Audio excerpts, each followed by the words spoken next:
प्रणाम मित्रों। ODP world channel में आप सभी का स्वागत है। आज हम लेके आ रहे हैं फ्रैंकली स्पीकिंग का एक नया अध्याय, एक नया वीडियो।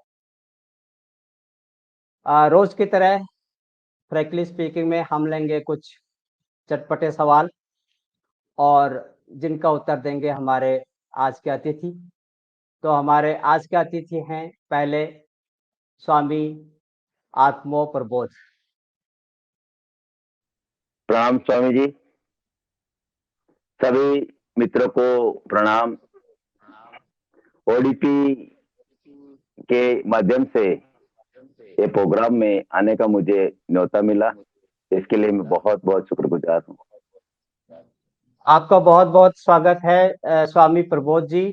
मैं अपने दर्शकों को बताना चाहूँगा कि स्वामी प्रबोध ओशो सन्यासी हैं, बहुत पुराने, और ये ओशो जगत में बहुत ही बढ़िया काम कर रहे हैं। स्वामी जी ध्यान शिविर तो लेते ही हैं, इसके लिए जो बहुत एक उल्लेखनीय कार्य ये कर रहे हैं वो ये है कि ओशो की देशना को बचाने का एक ढंग, उनके सारे प्रवचन, उनके संगीत और उनकी पुस्तकें जो भी इनके पास उपलब्ध हैं और ये उपलब्ध कर पा रहे हैं।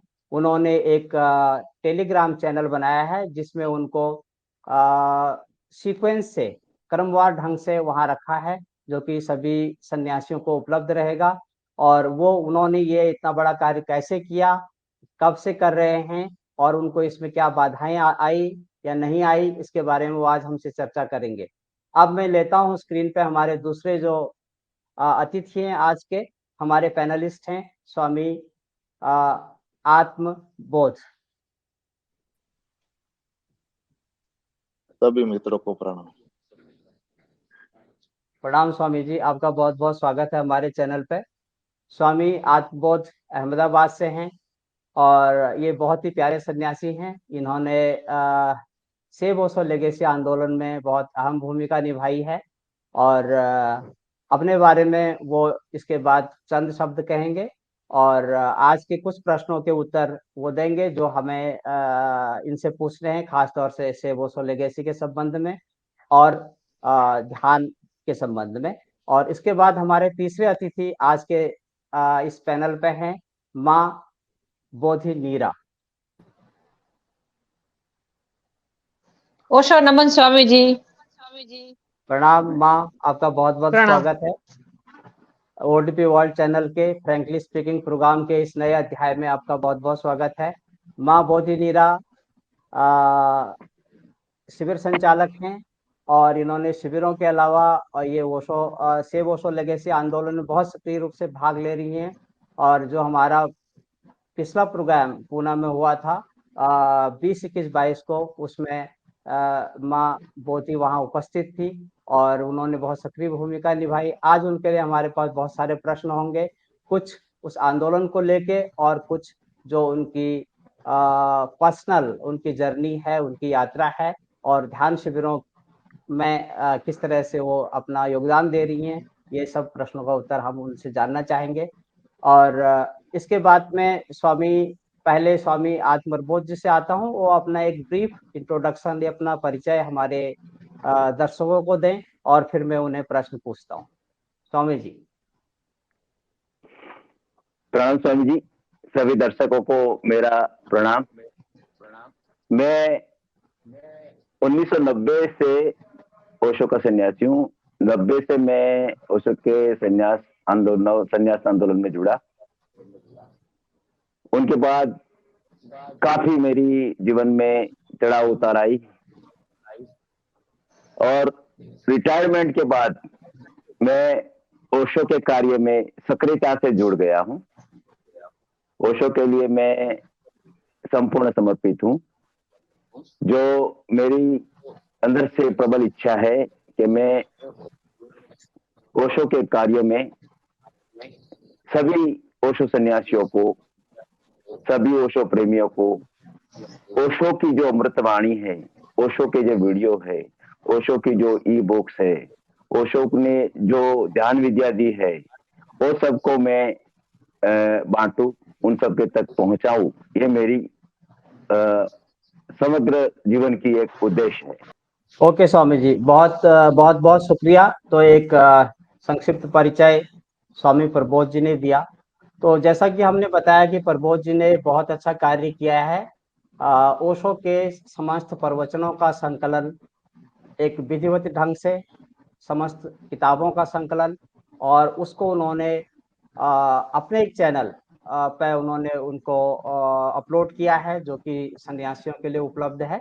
तो स्वामी जी, मेरा आपसे ये प्रश्न है कि आप ओशो देशना को बचाने में एक अपने ही ढंग से कार्य कर रहे हैं, और उसकी प्रेरणा आपको कहाँ से मिली? क्योंकि स्वामी सबसे जी, पहले जो आदमी प्रेरणा, काम करता है। जी जी। हाँ स्वामी जी, ये एक काम, मैं जब ओशो को सुनता था तो कैसेट्स, डीवीडी वगैरह इधर उधर से मैं लाता था। उसमें काफी सारा खर्चा भी होता था, और पूरा जो संतोष होना चाहिए वो नहीं हो पा रहा था। तो मैंने सोचा कि ओशो का पूरा जो प्रवचन मालाएं हैं, ओशो की जो ध्यान विद्या है, वो सब कैसे मिल पाए। तो एक प्रेरणा मेरे अंदर से ही हुई कि मुझे परेशान होना पड़ता था, इधर उधर मैं भटक रहा था कुछ ओशो के प्रवचनों के लिए, और वो भी काफी कॉस्टली मिल रहा था। और पुणे से जो मिल रहा था वो भी बहुत, डीवीडी और उनकी कैसेट्स वगैरह बहुत कॉस्टली हुआ करती थी। तो मैंने मार्केट से कुछ पता लगाया, तो एक स्वामी जी ने मुझे बताया कि स्वामी जी, मेरे पास ओशो की ओरिजिनल डीवीडी उपलब्ध है, तो आप वो डीवीडी ले लीजिए और आपका काम चलाइए। तो मैंने करीबन 35 डीवीडी परचेज कर ली। 8-10 हजार रुपया का पेमेंट हुआ। और अब क्या हुआ कि डीवीडी परचेज तो कर ली मैंने, मगर उसको टेलीग्राम ऐप में कैसे अपलोड करना है वो मेरे लिए बड़ा कठिन विषय था। मैं मार्केट में गया, कंप्यूटर वाले जो प्रोफेशनल होते हैं उनसे मिला, 4-5 लोगों को मैं मिला, तब एक आदमी ने मुझे बोला कि हाँ मैं कर दूंगा, मैं पर डीवीडी का मैं 300 रुपया चार्ज लगाऊंगा, क्योंकि वो डीवीडी में तो काफी सारे प्रवचन आते हैं, तो इसमें टाइम भी लगता है अपलोड करने में। और वो मुझे मोबाइल में अपलोड करके देगा, मेरी पेन ड्राइव या मेरे मेमोरी कार्ड में वो भर देगा। तो मैंने वो काम करवाया। तभी ओशो की हिंदी प्रवचन और ओशो की जितनी भी ध्यान विद्या थी वो मुझे डीवीडी से मिल गई। तो ओरिजिनल साउंड क्वालिटी अच्छी थी। तो मैंने वो टेलीग्राम पे अपलोड करने के लिए मेरे मोबाइल में अपलोड कर दिया। फिर नेट का प्रॉब्लम आता था। उस टाइम नेट 250 रुपये पर जीबी मिलती थी, 250 रुपये का 1 जीबी मिलता था, और उसका भी जो था वो 2G 3G था। फिर भी मैं कुछ 4-5 प्रवचन अपलोड करूँ, 10 प्रवचन अपलोड करूँ, फिर मैं वो अपने सेव्ड मैसेज रखता था, और उनको इकट्ठा करने में मुझे बहुत टाइम लग रहा था। इससे में वो जियो वाला का नेटवर्क आ गया। तो जियो वालों ने कुछ 1 साल तक फ्री नेट देने का कुछ ऐलान किया था, तो मैंने 8-3 साल तक कर लिए। फ्री इनका अनलिमिटेड डेटा मिलता था, तो वो उसका मैंने डे एंड नाइट उपयोग कर लिया, और मैंने पूरे के पूरे प्रवचन महीने, 2 महीने, 3 महीने में अपलोड कर लिए। फिर मुझे टेलीग्राम का जो ग्रुप बनाया मैंने, पहला मैंने यह सोचो चैनल बनाया था, मैंने सब मिक्सर किया था, वीडियो, ऑडियो, सब मिक्सर किया हुआ था। तो मुझे इंटरनेशनल ग्रुप से माँ जोड़ा करके है, इन्होंने मुझे फोन किया कि स्वामी जी, इंग्लिश का काम तो मैं कर रही हूँ, आप हिंदी का काम करिए, और हिंदी का काम आप बिल्कुल स्टैंडर्ड क्वालिटी के ओशो के ऑडियो और वीडियो अपलोड करें। तो मैंने ऑडियो तो मैंने अपलोड किए थे। तो इस दौरान मुझे 2-4 और सन्यासी, जो पुराने सन्यासी स्वामी आनंद ब्लॉग चलाते हैं, इन्होंने मुझे काफी मदद की। उन्होंने मैंने बोला तो उन्होंने एक ग्रुप खोल दिया, और इन्होंने ओरिजिनल क्वालिटी हिंदी ऑडियो और वो ज्ञान की विद्या है वो अपलोड की। तो फिर मैंने सिस्टमेटिक तौर से वो ओशो सत्संग हिंदी बनाया। उसमें मैंने सीरीज वाइज अल्फाबेटिकल इंडेक्स बनाया। इसमें मैंने पूरा का पूरा ओशो का जो ऑडियो है अपलोड किया। मेंबर तो कुछ कम थे, 100-150 मेंबर थे। तो मेंबर्स को ढूंढने के लिए, मेंबर का हंटिंग करने के लिए मुझे व्हाट्सएप ग्रुप में जाना पड़ा। तो मैंने करीबन 70 ग्रुप में मैं एडमिन हूँ। तो वहां पे मैंने ये टेलीग्राम का प्रचार प्रसार चालू किया। थोड़ा मैं इससे पहले स्वामी आत्मबोध जी के पास जाता हूँ, आपके पास फिर मैं प्रश्न लेके आऊंगा, क्योंकि थोड़ा अभी आपका नेट स्लो हो रहा है प्रॉब्ली, इसीलिए बहुत ब्रेक हो रही है वॉइस।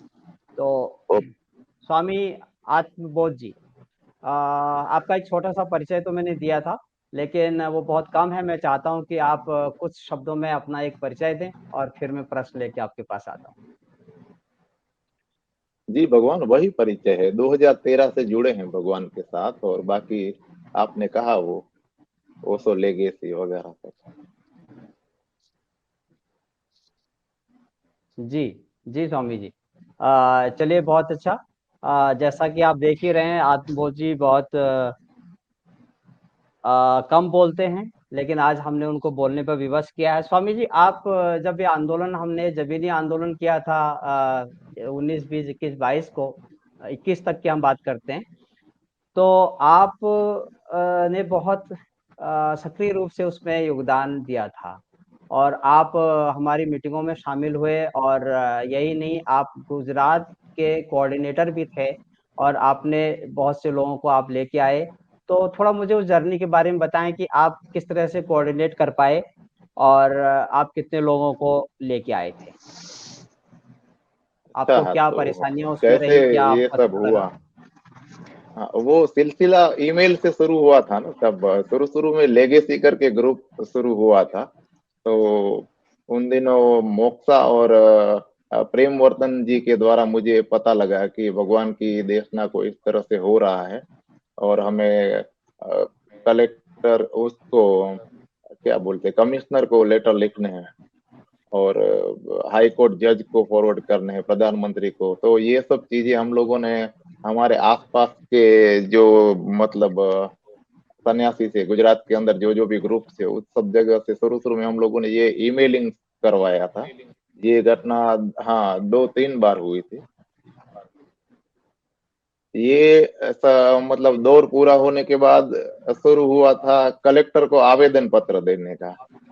तो अहमदाबाद के मित्रों ने, हम सब ने मिलके आवेदन पत्र कलेक्टर को दिए थे कि अपने जो केस चल रहा है बॉम्बे चैरिटी कमिश्नर के अंदर, उसको लेके वो ध्यान दे इसके लिए। और सेम प्रोसीजर हम लोगों ने भूज है, सौराष्ट्र, जामनगर, भावनगर, उस जगह पर भी हम लोगों ने हमारा ये फोटोग्राफ और जेरोक्स कॉपीज भेजे थे, और वो चीजें उधर भी रिपीट हुई थी। और धीरे धीरे ये काम आगे बढ़ते हुए फिर 21 तारीख वाली सब तारीखें आने लगी कि अब इस काम को बढ़ाना है।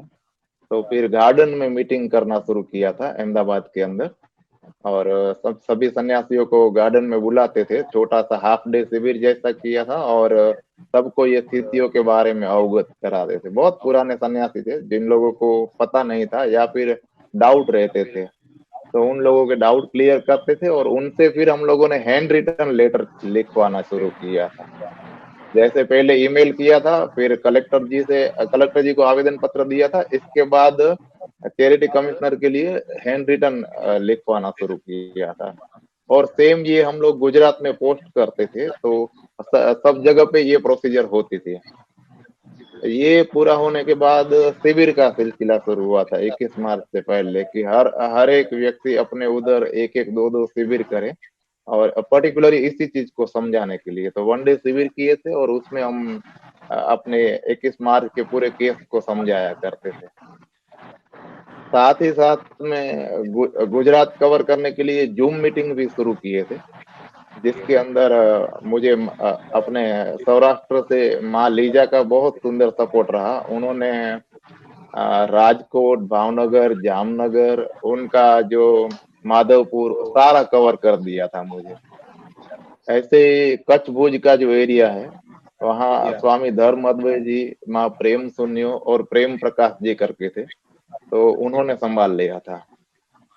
इन सभी लोगों ने अपनी ओर से वो लेटर्स भी सारे लिखवाए थे और उन्होंने आवेदन पत्र भी दिए थे कलेक्टर्स को, और इन लोगों ने सबने गार्डन में और अपनी अपनी जगह पे मीटिंग करके सन्यासियों को इकट्ठे भी किए थे। तो इस तरह से सिलसिला चला। फिर उन लोगों ने शिविरें की। लीजा माँ तो ऑलरेडी करते ही थे, तो लीजा माँ की तो मैं ऐसे कह सकता हूँ कि एक कॉल में बहुत लोग इकट्ठे हो जाते हैं, इतने सालों से उनका काम था। और बनासकांठा का जो एरिया है हिम्मतनगर वाला, वो साला एरिया आत्म प्रबोध जी संभालते थे, और उनकी ओर से भी बहुत मदद मिली, अपडेट मिले, और ये टेलीग्राम वाली मदद तो हमेशा मिलती रहती है। लास्ट में 21 मार्च का दिन आ गया, तो मुझे लगता है गुजरात से करीब 250 लोग आए थे, जिसमें सबसे ज्यादा संख्या रही थी सौराष्ट्र से, लीजा माँ की तरफ से। सेकंड नंबर पे अहमदाबाद था, और थर्ड नंबर पे कच्छ भुज और हिम्मतनगर वाला एरिया था। ऐसे देखने जाए तो गुजरात का कोई एरिया छूटा नहीं था।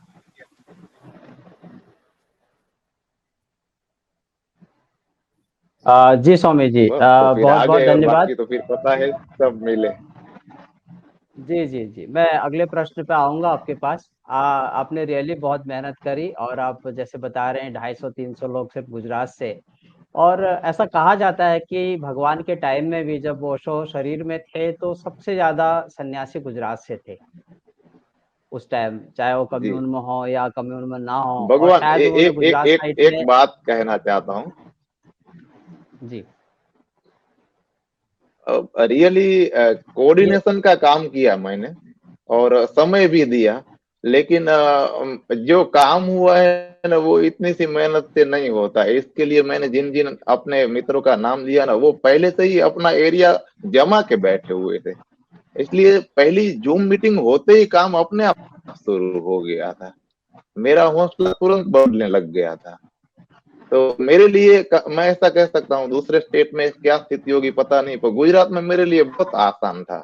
वैसे देखने जाओ तो सब मेरे से बड़े हैं, मैं कोऑर्डिनेटर हूँ। वो अहमदाबाद में होने की वजह से कोऑर्डिनेटर का एक जिसको बोलते हैं ना, पत्ता मेरी तरफ आ गया। बाकी अब ये लीजा प्रबोध जी, यही सब बड़े हैं भगवान, और उनसे सब इजी मिल गया मुझे, ऐसा हुआ। जी जी, ये बहुत बहुत शुक्रिया। आपने भी काम किया है बड़े होने का, ठीक है, डेफिनेटली बड़े होने का एक अपना आदर होता है, और उसका आपने समादर किया, ये बहुत अच्छी बात है। तो स्वामी जी, मैं इससे लगा हुआ एक प्रश्न आपसे ये पूछना चाहता हूँ कि आपने डेफिनेटली इतनी मेहनत करी, इतने मेहनत करके आप बहुत से सन्यासी मित्रों को लेके आए।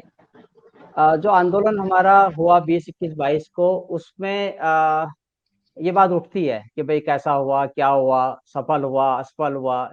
डिफरेंट सर्कल्स में, अलग अलग सर्किल में सन्यासियों की अलग अलग तरह की बातें होती हैं। तो आप एक इंडिपेंडेंट एक सन्यासी की तरह, आप चूंकि किसी दल विशेष से, किसी खास ग्रुप में से आप नहीं हैं, और आप अपना निस्वार्थ भाव से आपने काम किया है। आप कैसे देखते हैं, कैसे आकलन करते हैं आप 21, 22 का, कि ये आंदोलन हमारा जमीनी आंदोलन सफल रहा या कैसा रहा? इसके बारे में आपके विचार जानना चाहता हूँ। मैं कहूंगा अति सफल रहा है। जब मतलब कोई सेंट्रल कुछ नहीं था, सब लोग अपनी ओर से कर रहे थे। ओडीपी के पास भी कोई इतनी बड़ी टीम नहीं थी, या कोई करोड़ों की मिलकत नहीं थी। तो इस तरह से देखने जाए तो बहुत सफल रहा है, और जिन जो मित्रों ने आयोजन किया, उन्होंने अपना सब दाव पे लगा के किया है, तो कहीं कोई कमी नजर नहीं आई, सबका प्रेम मिला। हाँ, ये हुआ कि पूरा होने के बाद जो 2-3 घटनाएं घटी थी, उसके कारण कोऑर्डिनेशन की कभी कमी लगती थी। लेकिन समय के साथ ये भी समझ में आया कि ओडीपी टीम में जो लीगल फाइट कर रहे हैं, या फिर संभाल रहे हैं, वो जितने लोग हैं उनके पास अपना ही इतना केस को लेके काम होता है कि इमीडिएट सबको अपडेट देना काम, मतलब ये प्रोग्राम पूरा होने के बाद तुरंत तुरंत ये पॉसिबल शायद नहीं हो सकता है। तो शुरू में शिविर क्या बोलते हैं 21 मार्क वाला प्रोग्राम पूरा होने के बाद मुझे ऐसा लगता था कि कुछ कुछ अपडेट वक्त पे नहीं आते हैं, और मेरी आदत रही थी कि मैं अपने सारे ग्रुपों में इमीडिएट सारी अपडेट दिया करता था। हम लोगों ने एक ओशो कोलिंग गुजरात ग्रुप बनाया है और दूसरा कोऑर्डिनेटर्स का अलग ग्रुप बनाया है। तो कोई भी ऊपर से मतलब आगे पीछे होता है तो तुरंत उसका मैं मतलब क्लैरिटी दे देता हूँ। तो कहीं पे क्लैरिटी देने में मुझे दिक्कतें आती थी, लेकिन समय के साथ मैं समझ पाया कि जो भी हो रहा है अति सुंदर हो रहा है, और हम सब संतुष्ट हैं, और सारा गुजरात क्लियर है इन सारे मामलों में। फिलहाल कोई डाउट नहीं है, हम लोग खुश हैं। जी स्वामी जी, बहुत बहुत धन्यवाद। खुश होना ही चाहिए सभी सन्यासियों को, संतोषम परमम सुखम। और फिर मेरे पास आपके लिए और प्रश्न हैं जो मैं बाद में आपके पास आऊंगा। इससे पहले मैं माँ बोधि नीरा के पास जाना चाहता हूँ। माँ नीरा, आपका बहुत बहुत स्वागत है। पहली बात, एक बहुत छोटा सा मैंने इंट्रोडक्शन दिया था और मैं चाहता हूँ कि आप अपना एक और ब्रीफ इंट्रोडक्शन अपने मुंह से हमारे दर्शकों को अपने बारे में बताएं और फिर हम प्रश्न आपसे पूछेंगे। जय भगवान, ओशो नमन सबको। ओशो का सन्यासी होने से बड़ा मेरा कोई इंट्रोडक्शन नहीं है।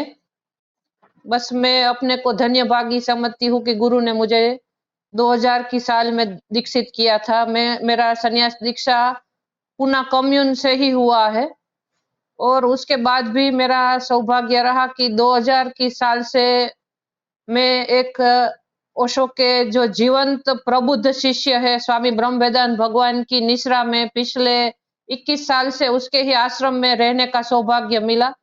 तो बेसिकली आई एम द आश्रमवासी ऑफ द ओशो आश्रम माधोपुर, और ओशो आश्रम माधोपुर का ये सौभाग्य रहा है कि ओशो ने खुद उसका नामकरण किया है, और पूरे भारत में एक पूना को छोड़ के दूसरे किसी को आश्रम नहीं कहा है। तो मुझे सौभाग्य है कि मैं भारत के सबसे दूसरे नंबर के आश्रम में रह रही हूँ, और मुझे जीवंत सदगुरु जो स्वामी ब्रह्म वेदांत जी है उसका मार्गदर्शन मिला। और मैं अभी भगवान ने 2021 में 14 जनवरी को शरीर छोड़ दिया, तो उसके बाद माधोपुर आश्रम का जो भी मेडिटेशन का काम है ओशो का, वो मैं संभालती हूँ। और अभी मैंने सौराष्ट्र एरिया में जूनागढ़, राजकोट, उपलेटा, जामनगर सब जगह शिविर कंडक्ट करना शुरू किया है, और मुझे सौराष्ट्र के और गुजरात के सन्यासियों से बहुत प्रेम मिल रहा है। और जब भी ये ओडीपी का बात आता है तो स्वामी सब कोऑर्डिनेटर जो गुजरात के स्वामी आत्मबोध जी है उसके से ही हमें प्रेरणा मिली इस कार्य में जुड़ने की। जी माँ, बहुत बहुत शुक्रिया। तो माँ, जैसा मैंने देखा आपके बारे में सुना कि आप ध्यान शिविर भी लेती हैं, माधोपुर में भी अन्यत्र भी जहाँ जहाँ आप ध्यान शिविर लेती हैं। तो ध्यान के बारे में मेरा एक प्रश्न है कि थोड़ा सा भगवान द्वारा दी गई, ओशो द्वारा दी गई विधियों में थोड़ा तोड़ मरोड़ या थोड़ा सा उनमें परिवर्तन लोग कर रहे हैं, बहुत से शिविर संचालक कर रहे हैं। क्या आप स्वयं लेती हैं शिविर, उसमें आप क्या उनको एज इट इज ध्यान करवाती हैं, उनकी शुचिता हाँ, और हाँ। उनका जो वो बरकरार रखती हैं? तो और इसके बारे में आप क्या कहना चाहती हैं? आप थोड़ा मुझे डिटेल में बताएंगे। हाँ, मैं जो भी ओशो से हमने लोग सीखा है, और ये जो 1967 के बाद जो की ध्यान विधिया और उनका हमने गहन अभ्यास करके जो भी, क्योंकि हमारे सीखने में इम्प्योरिटी इसीलिए नहीं थी कि डायरेक्ट हमने मास्टर की आवाज और उसी से सीखा है, तो कोई वाया नहीं सीखा। तो मतलब जो भी हम सब कर रहे हैं कि ओशो डायनेमिक मेडिटेशन हो, कुंडलिनी हो कि व्हाइट रोब हो, वो सब एज इट इज करते हैं। और सब साधक जो भी मेरी शिविर में आते हैं वो ऐसे बोल रहे हैं कि माँ नीरा जैसे 1970 से 1980 में भगवान श्री की प्योरिटी जो भी थी वैसी दर्जे की शिविर माँ नीरा कंडक्ट कर रही है, कि मैं कुछ बीच में आती नहीं हूँ। अपने को माध्यम और वो लोग बाम्बू की तरह हम सिर्फ एक संचालक के रूप में जो भी मास्टर का विजन है वही लोगों को रखते हैं। उसमें ना कहीं हमारा वो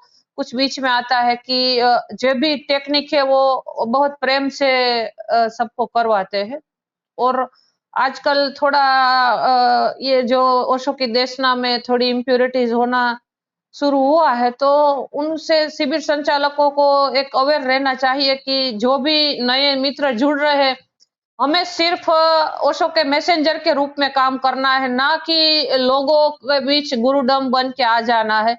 हमें सिर्फ इतना ही करना है कि हम सिर्फ ओशो के पोस्टमैन है, उनकी देह नहीं है तो हम आपको संन्यास दे रहे हैं।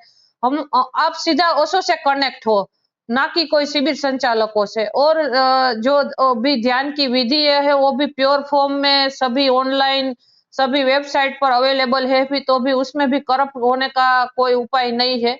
मगर जो भी ओशो की शिविर में थोड़ा मनोरंजन, एक्साइटमेंट और ये टूरिज्म जैसी बाबत है कि ये जगह पे ले जा रहे हैं, ये होटल है न, बस मुझे उससे नाराजगी है कि ओशो का विजन करप्ट एंटरटेनमेंट के नाम पे मत करो। जी मैम, बहुत बहुत शुक्रिया। बिल्कुल एंटरटेनमेंट नहीं है, ध्यान बिल्कुल भी नहीं है, लेकिन ध्यान का एक भाग उत्सव है, वो हाँ, जरूर रखना चाहिए। और लेकिन जो हाँ, प्योरली एंटरटेनमेंट है वो नहीं होना चाहिए। तो आप ही से मेरा इससे संबंधी प्रश्न है कि क्या स्ट्रेटेजी होनी चाहिए, एक सामूहिक तल पे किस तरह का प्लान होना चाहिए, योजना होनी चाहिए कि जिस तरह की इम्प्योरिटीज ना आए इसके लिए? क्या इसके लिए शिविर संचालक हाँ, जिम्मेदार हैं या कोई और भी? शिविर, जी। हाँ, सबसे पहले जो शिविर लेने निकलते हैं ना, पहले तो वो गहरा ध्यानी होना चाहिए। उसका खुद का लेवल ऑफ बीइंग इतना इंक्रीज होना चाहिए कि वो सिर्फ क्योंकि वो एक ओशो की छवि के रूप में जाता है हर एक जगह, तो वो दर्पण है गुरु का, तो वो खुद से पहले गहरी साधनाओं से गुजरना चाहिए। आजकल हम क्या देखते हैं कि थोड़े संन्यास लिया, शिविर ली और शिविर लेने निकल पड़ते, तो वो खुद वो इतने गहरे उतरे नहीं होते, तो वो नहीं सिखा पाते। ये जो शिविर संचालक खुद है ना, उनका एक आत्मिक विकास जरूरी है। दूसरा है कि जब भी हम शिविर की प्लेस पसंद करते हैं, तो वो कोई कॉमर्शियल जगह या रिजॉर्ट पे नहीं होनी चाहिए, वो ऐसी जगह पसंद करनी चाहिए जैसे हमारे भगवान श्री ओशो मनाली है कि आबू है, ऐसी रिमोट जगह पसंद करनी चाहिए कि जहाँ एकदम एकांत मौन और ध्यान का अनुभव हो सके, भीड़ भाड़ से दूर हो, मेंटल वाइब्रेशन भीड़ के डिस्टर्ब न करे। उनकी ऊर्जा, जो भी शिविर प्लेस हम पसंद करें, उनकी ऊर्जा थोड़ी ढंग की होनी चाहिए, वहाँ बुद्धावल होना चाहिए। शिविर संचालक के जो भी लोग आ रहे हैं, उसके आवास और डोरमेट्री और जो भी बेसिक वो बेसिक सुविधा होनी चाहिए। अभी अभी क्या कर रहे हैं साधक की लग्जरी ढूंढ रहे हैं कि कौन सा रिजॉर्ट है, रिजॉर्ट में एसी है कि नहीं, ये है कि नहीं, ये सब ढूंढने में हम जो ध्यान पे हमारा फोकस है ना, वो चला जाता है। इसीलिए अच्छा कोई नेचुरल जगह हो या आश्रम हो और अच्छा जो शिविर संचालक जिसका लेवल हो न, उसी के पास शिविर करना चाहिए। और ये मेरा पहला वो है। बाकी तो फिर हमें हम सब लोगों के अलग अलग है कि सब शिविर संचालक से लोग भी जुड़ जाते हैं कि उनको इनके साथ ट्यूनिंग है, तो बार बार उसी की शिविर में जाते हैं और फिर थेरापी करते हैं। ये सब अपनी अपनी चॉइस है, मगर ये दो चीज अगर पब्लिक अवेयर रहे ना कि ये शिविर संचालक का बीइंग कैसा है और शिविर की जगह कैसी है, तो आधा प्रॉब्लम ऐसे ही खत्म हो जाएगा। अब आप थाईलैंड, पटाया या कोई भी ऐसी जगह पे जाते हो जहां सिर्फ भोग विलास के लिए ही जाते हैं लोग, उसी जगह पे आप शिविर लगाते हो तो क्या लोग ध्यान में डूबेंगे? जी माँ, बहुत-बहुत शुक्रिया। डेफ़िनेटली जो आपके विचार हैं कि भई हमको उसकी शुचिता बना के रखनी चाहिए और ध्यान शिविर ऐसी जगह पे होनी चाहिए जो ऊर्जा से ओतप्रोत हों। और बाय द वे इसी डिस्कशन में मैं ये बताना चाहता हूँ कि ओशो न्यूज़लेटर एक हम ओडीपी न्यूज़लेटर जो हमारा निकल रहा है वीकली, अभी वो फ़ॉर्टनाइटली हो गया है। तो उसके पिछले अंक में, उसके पिछले संस्करण में एडिटोरियल में इस विषय को ही उठाया गया था कि ध्यान शिविर लेने वाले जितने भी मित्र हैं, जितने भी संचालक हैं, वो आश्रमों में लें, क्योंकि वो भी एक तरीका है ओशो की देशना को, ओशो की विरासत को बचाने का वो भी एक तरीका है कि हम instead of resort, 5 star hotel और जो अभी मानीरा ने कहा है कि इस तरह के हम लग्ज़रियस प्लेस ढूँढने के बजाय हम आश्रमों को सपोर्ट करें। आश्रम बहुत से बंद होते हुए जो आश्रम हैं, लोगों ने अपने गाढ़ी कमाई से बनाए हुए हैं, वो आगे चलें, तो इस तरह की खबरें आती हैं। ये इस भाग में हमारा ये डिस्कशन का एक पार्ट है और दूसरे पार्ट में अभी हम और प्रश्न लेके आपके पास आते हैं। तो आज के लिए इतना ही। धन्यवाद। धन्यवाद।